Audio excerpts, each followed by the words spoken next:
Hello friends, તમારું સ્વાગત છે મારા કિચનમાં ને હાજ કિચન ગુજરાતીમાં.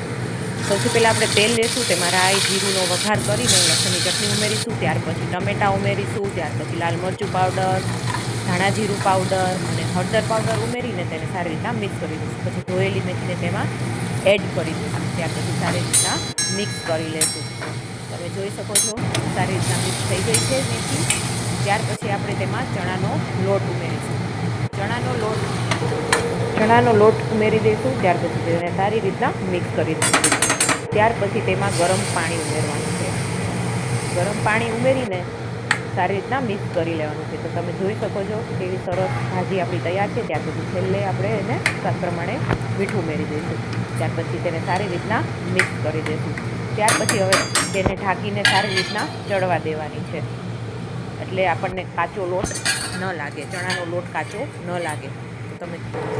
તો આપણી ભાજી એકદમ રેડી છે. ખૂબ જ ટેસ્ટી બને છે. તમે